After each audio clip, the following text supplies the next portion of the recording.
त्रैलोक्य संपदान्वेज समुल्लेखरणिते सच्चिदानन्दरूपाय शिवाय ब्रह्मणे नमः।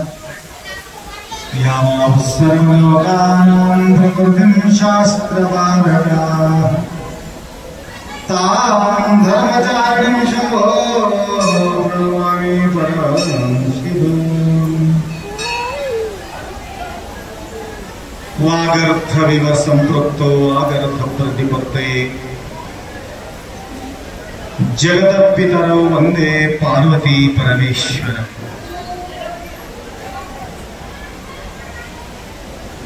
त्रिकालवंदनीय प्रातस्मरणीय पूज्य गुरुवार्यांचे स्मरण करून अखिल कोटी ब्रह्मांडानायक शिवप्रभू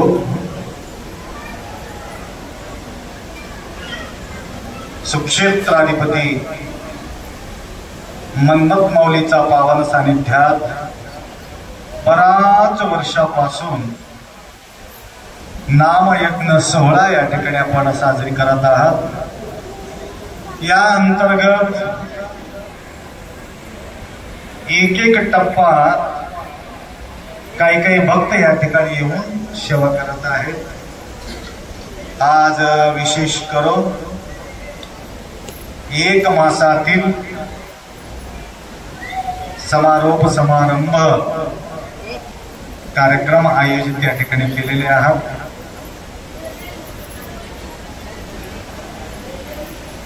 माऊलीचा महिमा काय आहे या ठिकाणी अनुभव घेतलेले अनेक भक्तांना या ठिकाणी माहिती, जाणून घेतलेल्या व्यक्तीला हे गोष्टी कळते।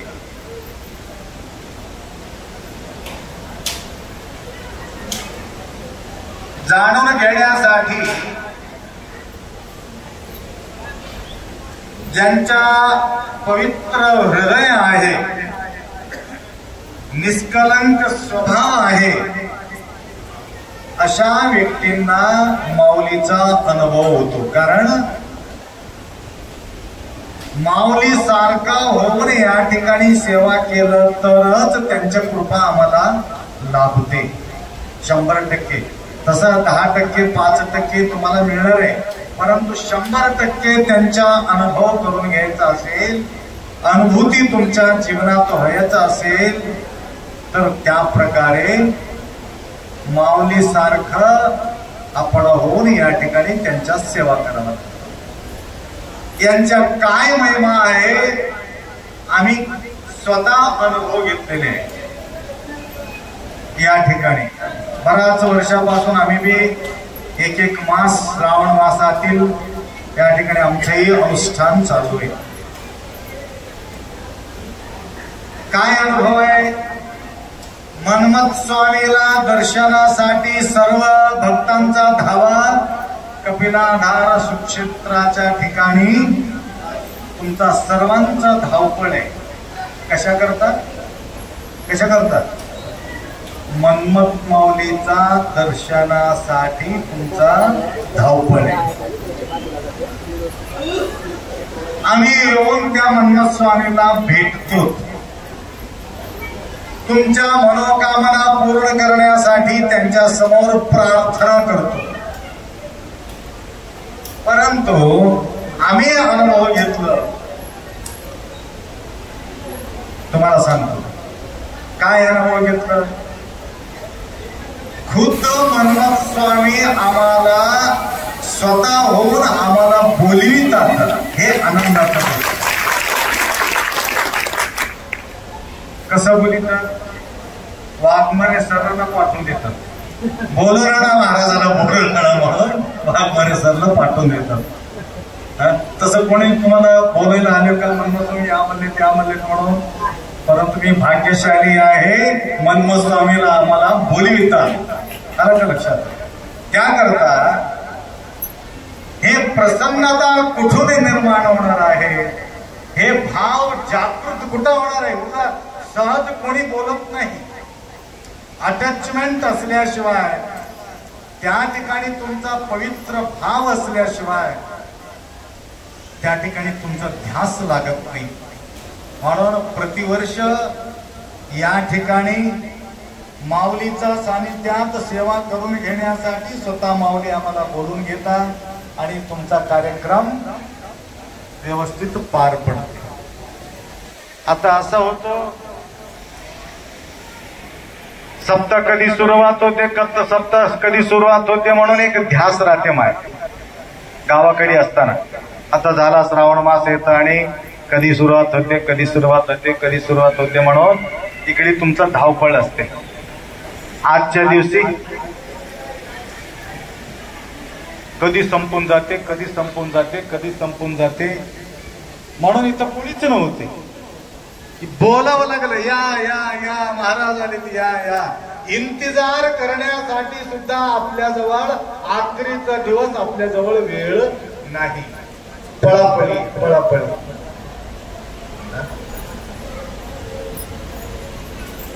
मग आज माऊलीचा प्रसाद आहे. काल प्रसाद घेतला ना, आज का? हा, उद्या उपांत्य दिवस आहे. उद्या तुम्हाला प्रसाद आहे. प्रसादाच्या पूर्वी प्रसाद मी तुम्हाला सांगतो. किती वर्षांपासून माऊलीचा आपण सेवा करतो, प्रसाद भेटला का आम्हाला? प्रसाद मिळाले का आम्हाला? मिळते तसं प्रसाद, सगळ्यांना प्रसाद मिळते असं कसं बोलता आपण तुम्ही? परंतु प्रसाद भेटलेले व्यक्तीचा प्रभाव ते वेगळं असतं. काय प्रभाव असते? प्रसाद भेटलेले व्यक्तीचा प्रभाव काय असते? त्यांच्या जवळ तिळभर बी राग राहत नाही. समजून घ्यायचा त्यांना प्रसाद मिळालेले आहे. नाश होये. मी तर एकच गोष्टी बोललो नाही, एकच गोष्टी बोलू. राग एकच गोष्टी बोलू. अविद्या, अस्मिता, रागा, द्वेषा, अभिनिवेशा 5 क्लेश पासून तो मुक्त होतो प्रसाद भेटलं तर. आमचं हे नाश होत नाही. प्रसाद तर भेटत राहते, परंतु फवारणी आम्हाला काम करणं गेले. कारण मजबूत बसलेत ना आता. हे क्लिअरिटी होण्यासाठी आपल्याला अंतःकरणपूर्वक माऊलीचा सेवा या ठिकाणी आपल्याला करायचा आहे. Clear clear clear. किती शांत. उदासीन वृत्ती. काय म्हटलं? उदासीन वृत्ती. संसाराच्या प्रती उदासीन वृत्ती. भोग विलास थुंकून टाकते, विष्टे समान विषय सुख मानते, सदा संतुष्ट राहतात. ते कसं राहतात? सदा संतुष्ट. नाक आला तर काय, नाक गेलं तर काय, करोड आलं तर काय, करोड गेलं तर काय. संतुष्टी. तुमचा संतुष्टीला धक्का येत असेल तर आपला प्रसाद अजून आम्हाला भेटलेले नाही. प्रसादाचा प्रभाव आमच्यावर अजून पडलेले नाही. प्रभाव प्रसादाचा आहे, परंतु ते घेण्याचा जो वृत्ती आहे ना, अजून आमच्या जवळ तेवढा मुमुक्षु, ते काय म्हणतात त्याला, ते कॅपॅसिटी,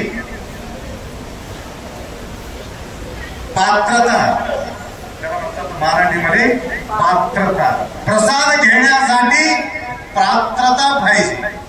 पात्र शुद्ध असेल तर प्रसाद प्राप्ती होतो. पात्र बरोबरी नसेल तर प्रसादाचा प्राप्ती होत नाही. टाकलं तरी सुद्धा लवकरात लवकर परेशानी होईल. म्हणून पात्रता, पात्रता निर्माण करून घेण्यासाठी आपल्याला प्रतिवर्षी या ठिकाणी यावं लागते. तेव्हा एक एक एक एक एक एक थोडं थोडं वाट्यावर येतो माणूस. एकदा जात नाही. ते का जात नाही? अनंत जन्माचा आहे, या जन्माचा राग नाहीये.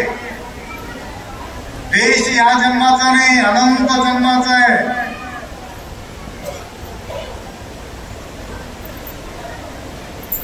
काल मी म्हणत होतो, पहिले भाग्य बना, बाद में मिला शरीर.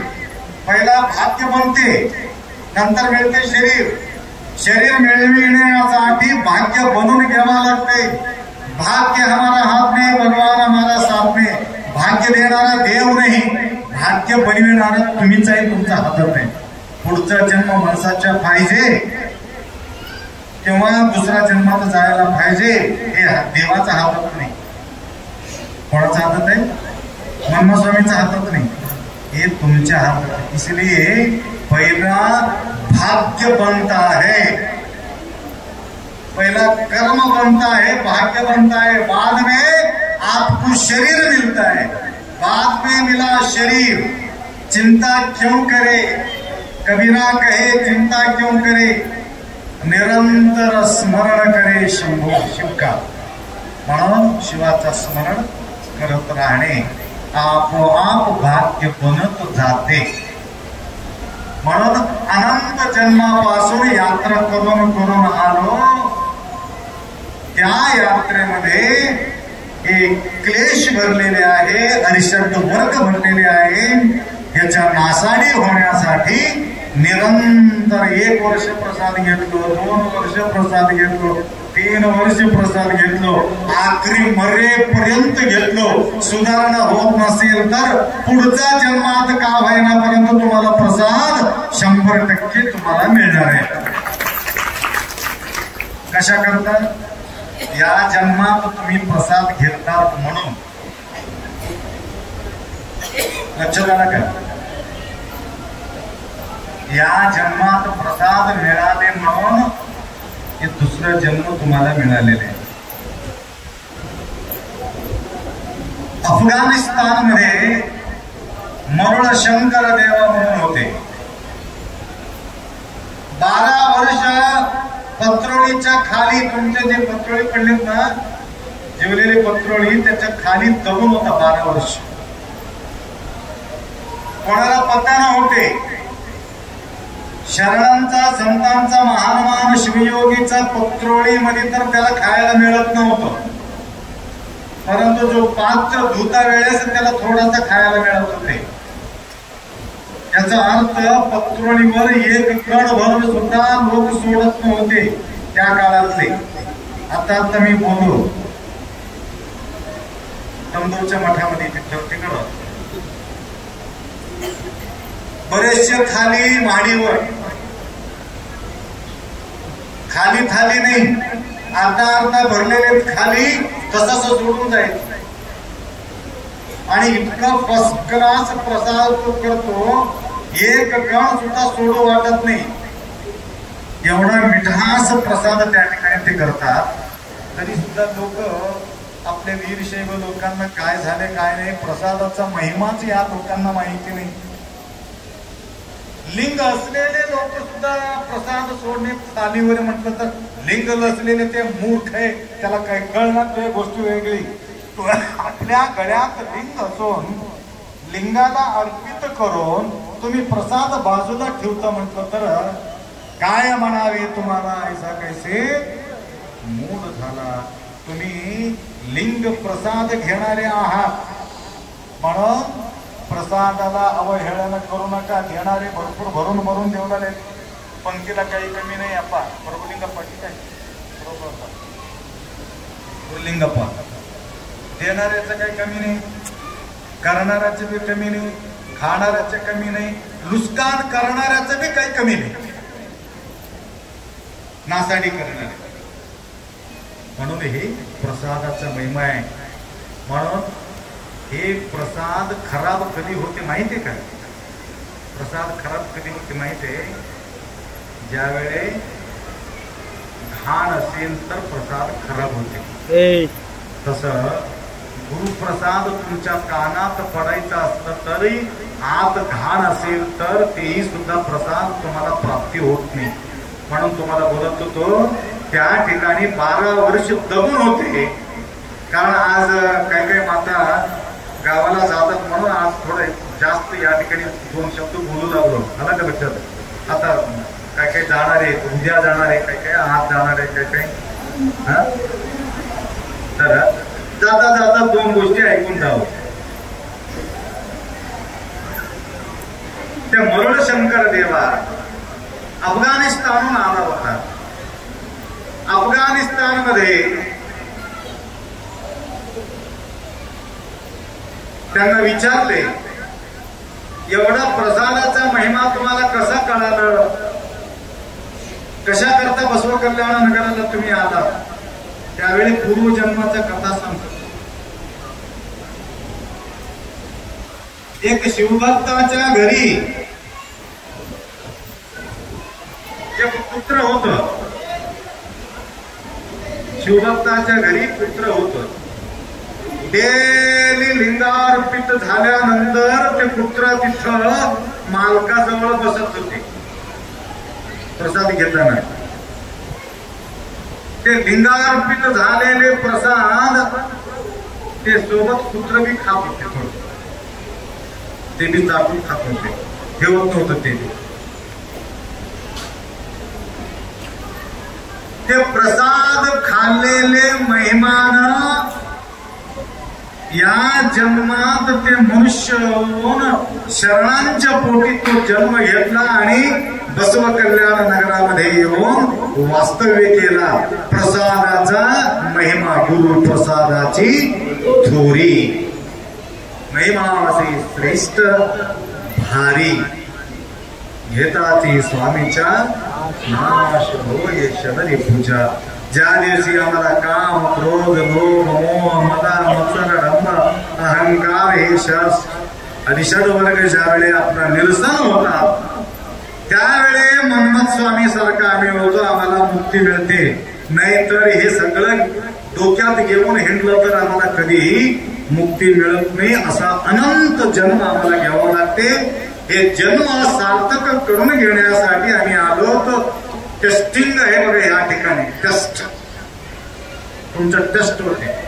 तुम्हाला राग राग राग राग बायको मिळाली तुम्हाला टेस्ट घेण्यासाठी, लेकरं मिळाला तुमचा टेस्ट घेण्यासाठी, दोस्त मिळाला तुमचा टेस्ट घेण्यासाठी, सद्गुरू मिळाला तुमचा टेस्ट घेण्यासाठी, साथीदारी मिळाली तुमचं टेस्ट घेण्यासाठी. त्या टेस्ट मध्ये तुम्ही पास झाला तर समजून यायचं तुम्हाला प्रसाद भेटले, नाहीतर फेल झाला तर तुमचा काही प्रसाद भेटत नाही. लक्षात आलं का? सिस्टम छान पाहिजे. बघा किती छान सिस्टम केले यावर. नवीन आणले का सिस्टम? त्या प्रकारे तुमचं बी सिस्टम व्यवस्थित असलं ते सिस्टम नाही. कसं बसावं, कसं उठावं, कसं खावावं, कसं झोपावं, कसं बोलावं, हे सगळं सिस्टम आहे. हे सिस्टम परमरहस्य ग्रंथात सांगितलं. माईक सिस्टम करण्यासाठी मुलगा आहे तिथं, खाली वरी विको पाहिजे विको, किंवा आवाज पाहिजे म्हणजे आवाज, हे सगळं सिस्टम व्यवस्थित करून ठेवलं. या माईक मध्ये बोलायला व्यवस्थित होते माईक. लक्षात आलं का? तसा मनमत स्वामी तुम्हाला परमरहस्य ग्रंथ ठेवले. कोणता व्हॅल्यूम वाढायचा आहे, कोणता खाली करायचा आहे, कोणता वरी करायचा आहे, कसं बोलायचं आहे, कसं वागायचंय, कसा हात धुवायचा आहे, कसा खायचा आहे, कसं झोपायचं आहे, एक नाही म्हणून स्वामी एवढा संडासला कसं जाऊ ते बी सुद्धा सांगितले. अजून काय पाहिजे? ह्याच्या आता अतिरिक्त मनमत स्वामी आम्हाला काय बोलावं ह्याच्या अतिरिक्त तुम्हीच सांगा. दातोडा कसं काय करायचं, स्थूल क्रिया कसा करायचं, उठल्यापासून विश्रांतीपर्यंत सिस्टम व्यवस्थित मनमत स्वामी एक आपला आरसा आहे. घडी घडी घडी आरसा फक्त की नाही. काय काय लोक खिशामध्येच ठेवतात. आमच्या दिगंबर पटेल खिशामध्येच ठेवले. आता पारायण 4 वाजते अजून काढून बघते. पारायण 4 वाजता ना म्हणलं काय हे बघण्यासाठी अप्पा म्हणते ती. हे आपलं हे सिस्टम बघण्यासाठी काय आहे हे सिस्टम. हे सिस्टम कशासाठी आहे? आरसा कशासाठी? पाहण्यासाठी, चेहरा पाहण्यासाठी. कारण दुसऱ्या व्यक्तीला काहीतरी गोंधळ झाला तर त्यांना बरोबरी वाटत नाही म्हणून सिस्टम व्यवस्थित मेकअप करून व्यवस्थित बसलं छान दिसते, बघणाऱ्याला बरं वाटते. चिपुटाला काहीतरी गडबड झालं, गोंधळ झालं तर दुसरा माणूस बोलू लागते, थोडं पुसून घ्यावं असं म्हणावं लागतं. लक्षात आलं का? म्हणजे तुम्हाला हे व्यवस्थित बघण्यासाठी आरसा आहे, परंतु आतलं दिसत नाही ना. हे बहिरंगाचं आहे म्हणून दिसलं, मग आत गडबड कसं दिसते? आतलं गडबड बघण्यासाठी आरसा आहे माय. कोणतं? किती हुशार आहे बघा. आतला गडबड नीट करण्यासाठी परमरहस्य ग्रंथ आहे, बाहेरचा गडबड नीट करण्यासाठी आरसा आहे. आरसा कुठेही मिळते, परंतु परमरहस्य कुठेही मिळत नाही. आणि मिळाला तरी सुद्धा सिस्टम आम्हाला कळत नाही. म्हणून व्यवस्थित सिस्टम सांगण्यासाठी सद्गुरू माऊली आहेत, कीर्तनकार आहेत, प्रवचनकार आहेत, गुरुलिंगप्पा आहेत, वाघमारे सर आहेत, आपले गंगापूरचे आहेत, अजून भरपूर आहेत या ठिकाणी.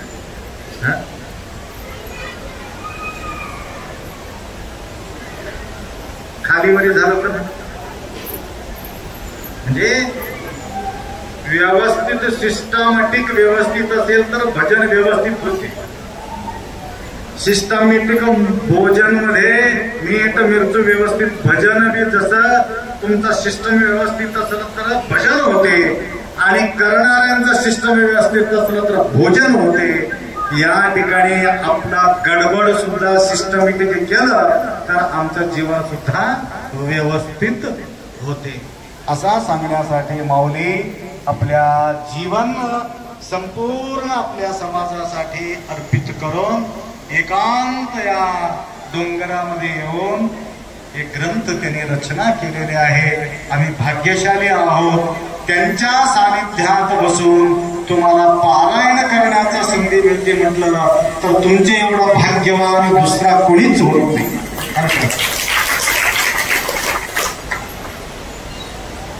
अनेक लोक अनेक पारायण करतात, परंतु ज्या ठिकाणी माऊली रचना केलेले आहे, माऊलीचं सानिध्य आहे, त्यांच्या सानिध्यात बसून ज्यावेळी आपण पारायण करणार आहे आपलं परिपूर्ण क्लिअरिटी होणार आहे. तर या कार्यक्रमामध्ये अनेक माता पुरुष मंडळ या ठिकाणी येऊन तुम्ही सेवा केला. तुमचा सेवा केलेले कधीही वाया जात नाही. बराच वर्षापासून एक परंपरा जोपासलेले गुरुलिंगप्पाचे वडील फुटके अप्पा, अप्पांचं नाव काय? सोनप्पा. सोनं होते, सोनं नावाचं सोन अप्पा. बराच वर्ष मी आठवण काढून देतो माय. फुटके सोनप्पा कसं होते, कुठल्याही भगवाधारी महाराज दिसल्याबरोबर साष्टांग दंडवत टाकायचा. घडले तेवढा खिशातला पैसा काढून 10 रुपये 5 रुपये 1 रुपये काय असले तेवढं दक्षिणा देऊन साष्टांग दंडवत टाकून बाजूला सरकायचं. 100 वर्ष जगले. 100 वर्ष जगले. त्याला एक दिवस मी विचारलो, आपा तुमचा राज काय आहे, एवढं वय झालं तरी मी सुद्धा तुम्ही एवढा साष्टांग नमस्कार टाकता आणि अजून मजबूत दिसता. आत्ताच्या लोकांना वाटलं तर खडी होईना, खडी असलं तर वागता येणार.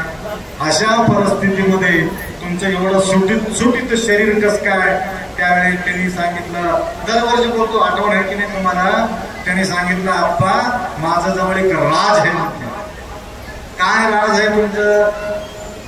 कुठल्याही महाराज दिसल्याबरोबर मी साष्टांग टाकतो. साष्टांग टाकल्यानंतर सूर्य नमस्कार घडते. सूर्य नमस्कार टाकणारा माणसं कधी बिमार पडत नाही. गुरुचं दर्शन बी होते, सूर्य नमस्कार बी होते, आरोग्य नीट राहते. म्हणून मी ठणठणीत आहे म्हणजे.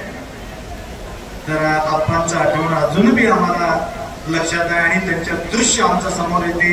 नारमुंडस सगळं हे बाराबंदी सगळं ते पिढे बांधत होते. नंतर इकडे बांधत होते ते गोष्टी वेगळी. तर पुराण जमान्यातील जो व्यक्तीचं दृश्य, त्यांच्या दृश्य सद्गुरू माऊली आठवण ठेवतात म्हटलं तर त्यांनी किती पुण्य केलं असेल तुम्ही विचार करा. ते कशाची पुण्य? सत्ता केलेले त्यांच्या पुण्य. त्या पुण्याईमुळं त्या क्षेत्र प्रभावित आहेत. या ठिकाणी असे काही मोजके सेवा करणारे लोक या ठिकाणी आम्हाला आढळतात आणि लवकरात लवकर सेवेमध्ये प्रसन्न होऊन लवकरात लवकर माऊली त्यांना जवळ बी घेतले. किती दिवस राहिला तर बी तेवढाच आहे. त्या प्रकारे नारायणप्पा पुजारी त्यांनी सुद्धा लवकरात लवकर माऊली त्यांना बोलून घेतलेले आहेत. तर सांगायचं तात्पर्य, अंतःकरणपूर्वक सेवा करणारे या ठिकाणी भरपूर संख्याच्या आहेत. त्या प्रकारे तुम्ही सुद्धा या ठिकाणी तुम्ही सेवा केला. तुमचा सेवा वाया जाणार नाही. अजून मजबूत शरीर आम्हाला माऊली कृपा करो. अजून पुढल्या वर्षी इथे येऊन अजून सेवा करण्याचा संधी आम्हाला मिळो असं म्हणून मनमथ स्वामीच्या प्रती प्रार्थना करून दोन शब्द या ठिकाणी विराम करू. सांबदे नमः पार्वती हर हर हर हर हर हर.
लक्ष्मी त्या दिवे